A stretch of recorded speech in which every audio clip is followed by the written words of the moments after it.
বন্ধুরা, তিথি মাহাত্ম্যের কথা যারা আমার পুরনো দর্শক বন্ধু তারা জানেন আমি মাঝে মাঝেই বলে ধরি। বছরে বিভিন্ন সময় নির্দিষ্ট কিছু তিথি আসে যেগুলো শাস্ত্র মতে অত্যন্ত গুরুত্বপূর্ণ। এই তিথিগুলোতে করা বিশেষ কিছু ক্রিয়া আমাদের জীবনকে বদলাতে পারে। সেই রকমই একটা তিথি আসতে চলেছে। চৈত্র মাসের নবরাত্রি এখন চলছে এবং সেই চৈত্র মাসের নবরাত্রির মধ্যে অষ্টমী তিথি মঙ্গলবারে পড়ছে এবং এই দিন 16 এপ্রিল 2024 চৈত্র মাসের নবরাত্রি অষ্টমী তিথি মঙ্গলবার এবং নক্ষত্র আসছে পুষ্যা নক্ষত্রের মতন শুভ নক্ষত্রের যোগ। বন্ধুরা, এই বিশেষ তিথিটা আমরা যদি কাজে লাগাতে পারি মায়ের কৃপা আশীর্বাদ আমরা পাবো এবং এর ফলে আমাদের জীবনে যাবতীয় টেনশন দুশ্চিন্তা ভয় নিবারণ হবে। মা দুর্গার কৃপা আশীর্বাদের ফলে আমরা দুর্গতি নাশ করতে পারবো আমাদের জীবনের।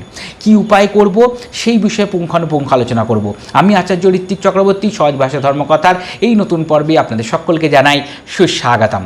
বন্ধুরা, সহজ ভাষা ধর্মকথায় আমরা বিভিন্ন তিথিতে করা নির্দিষ্ট ক্রিয়া যার ফলে আমাদের জীবন বদলাতে পারে, জটিল সমস্যার সহজ সমাধান হতে পারে, সেই বিষয়ে পুঙ্খানুপুঙ্খ আলোচনা করি। যদি আপনারা সেই সমস্ত ভিডিও নিয়মিত দেখতে চান তাহলে অবশ্যই এই চ্যানেলটাকে সাবস্ক্রাইব করে পাশে থাকা বেল বাটনটা ক্লিক করতে কিন্তু ভুলবেন না। বন্ধুরা, চলে আসছি আজকের মূল বিষয়। পুষ্যা নক্ষত্রের মতন শুভ নক্ষত্র, অষ্টমী তিথি, চৈত্র মাসে নবরাত্রির তিথি এবং তার সাথে মঙ্গলবার অত্যন্ত বিশিষ্ট একটা যোগ হতে চলেছে। বন্ধুরা, এই যোগটা কিন্তু একদম মিস করা উচিত না। কি করতে হবে?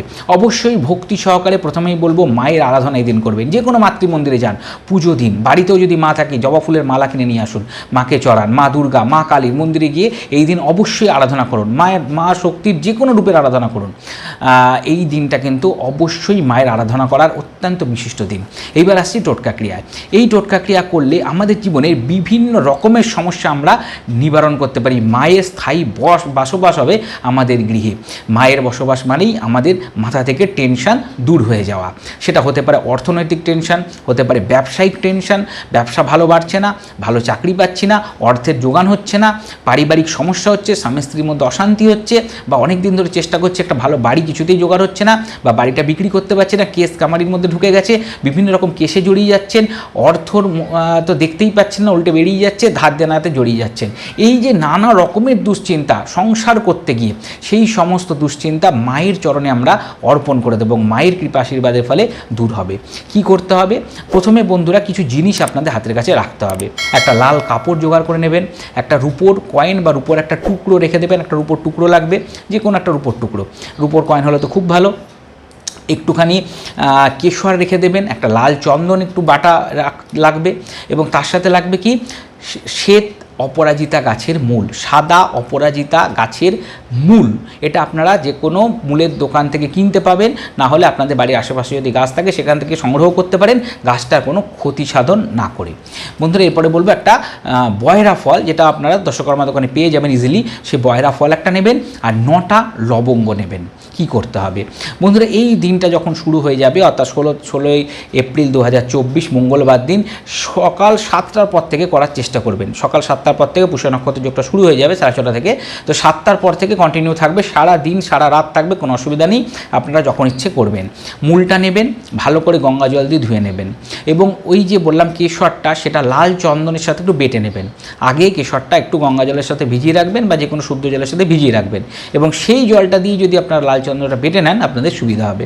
বেটে নিয়ে সেই লাল চন্দন আপনারা ওই অপরাজিতা গাছের যে সাদা অপরাজিতা গাছের যে মূলটা সেটাতে লাগাবেন এবং প্রত্যেকটা লবঙ্গ 9টা লবঙ্গতে লাগাবেন এবং বয়রা ফলটা যেটা আছে সেটার মধ্যেও লাগিয়ে নেবেন এবং তারপরে একটু সিঁদুর যদি সম্ভব হয় এটার মধ্যে একটু ছড়িয়ে দেবেন বা একটু প্রত্যেকটার মধ্যে এই অপরাজিতা গাছের মূল 9টা লবঙ্গ এবং বয়রা ফলটার মধ্যে লাগাবেন।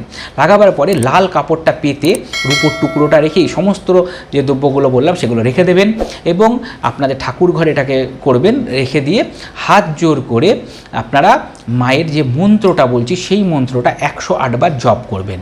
মন্ত্রটা কি? মন্ত্রটা হচ্ছে ওং হ্রিম দুম দুর্গায় নমঃ। ওং হ্রিম দুম দুর্গায় নমঃ। এই মন্ত্রটা 108 বার জপ করে নেবেন এবং ধূপ দ্বীপ নৈবেদ্য, অর্থাৎ একটু সামনে কিছু প্রসাদ রাখবেন, ধূপ দেখাবেন, দ্বীপ দেখাবেন এবং ফুল একটু নিবেদন করবেন। গোলাপ ফুল হলে খুব ভালো, জবা ফুল হলে খুব ভালো। একটু ফুল মায়ের ওই যে সংগ্রহ করেছেন সমস্ত দ্রব্য সেখানে একটু দেবেন। এইভাবে সম্পূর্ণ যে পঞ্চবছরের পুজো, এবং আমরা চন্দন আগেই ছিটিয়ে দিয়েছি, তাহলে পঞ্চবছরের পুজোটা কিন্তু আমাদের হয়ে যাবে এবং সর্বশেষে আপনারা কর্পূর এবং 2টো লবঙ্গ দিয়ে আরতি দেখাবেন। মন্ত্র উচ্চারণ হলো এবং সমস্ত পুজো ক্রিয়াটি সম্পাদন করলেন। করার পরে হাত জোর করে মাকে প্রণাম করবেন।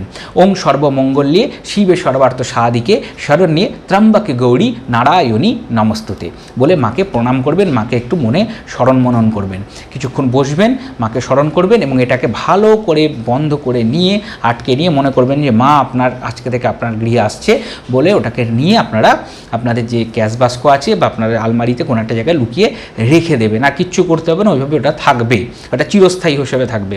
মাঝে মাঝে আরতি দেখাবেন, ওই যেখানে রেখেছেন সেই আলমারিটাতে একটু আরতি দেখিয়ে নেবেন।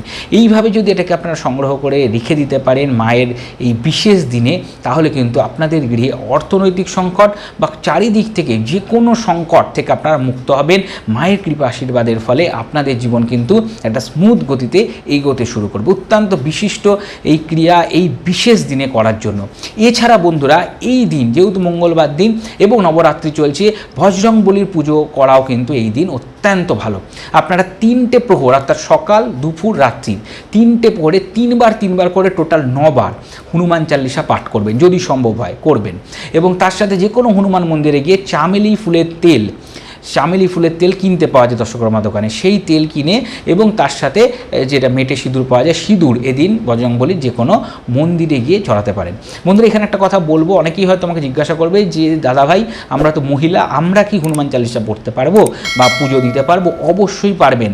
হনুমান চালিসা পড়া বা হনুমান বজরংবলীর পুজো দেওয়াতে কোনো বাধা নেই। আপনারা ভাই হিসাবে, দাদা হিসাবে আপনারা অবশ্যই পুজো করতে পারেন। বজরংবলীকে পুজো করা যায়, মহিলাদের পুজো করতে কোনো অসুবিধা নেই। শুধুমাত্র যেটা চলি চড়া, যেটাকে গায়ে যে বজরংবলীর লাল রঙের সিঁদুর মাখানো হয়, সেই মাখানোতে কিছু বিধিনিষেধ আছে। আপনাদের হনুমান চালিসা পড়া বা বজরংবলী পুজো দেওয়াতে কোনো বাধা নিষেধ নেই, আপনারা নির্দ্বিধায় করতে পারেন এবং এই বিশেষ দিনে তো অবশ্যই করতে পারেন। যদি আপনাদের পিরিয়ডসের মধ্যে থাকেন তখন অ্যাভয়েড করবেন, তখন করাটা উচিত হবে না। বাকি সময় আপনারা অবশ্যই করতে পারেন। বন্ধুরা আশা করি সম্পূর্ণ বিষয়টি আপনাদেরকে বোঝাতে আমি সক্ষম হয়েছি।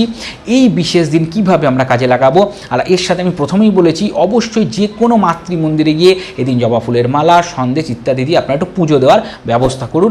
পুজো দেওয়া এদিন অত্যন্ত ভালো হবে আপনাদের পক্ষে। যে কোনো মায়ের মন্দিরে গিয়ে আপনারা পুজো দিন এই বিশেষ দিন বিশেষ যোগে। বন্ধুরা মা তো আমাদের সাথে সবসময় থাকে, সবসময় অবস্থান করছে, কিন্তু কিছু কিছু তিথি থাকে সেই সময় এই রকম কিছু শক্তির আমাদের চারপাশে যে অবস্থান করা তার যে শক্তিটা সেটা আমরা বেশি মাত্রা অনুভব করি। এইটা হচ্ছে সেই রকমই একটা বিশেষ দিন হতে চলেছে। পর্বটা যদি আপনাদের ভালো লেগে থাকে অবশ্যই একটা লাইক দিয়ে আমাকে উৎসাহিত করুন। আর সহজ ভাষা ধর্মকথায় এরকম আরও পর্ব পেতে সহজ ভাষা ধর্মকথাকে সাবস্ক্রাইব করে পাশে থাকা বেল বাটনটা ক্লিক করতে কিন্তু ভুলবেন না। আমাদের ফেসবুক পেজ আছে সহজ ভাষা ধর্মকথা, ওখানে একটা লাইক দিয়ে রাখুন। হিন্দু ধর্মশাস্ত্রে বিভিন্ন বিষয়ে মন্ত্রতন্ত্র নিয়মিত আলোচনা হয়ে থাকে। সকালে ভালো থাকবেন, সুস্থ থাকবেন, আর পর্বটা অবশ্যই বন্ধুদের সাথে শেয়ার করে সকলকে জানতে সাহায্যও করবেন, যাতে মায়ের কৃপা আশীর্বাদ সব সময় আপনাদের উপরে থাকে।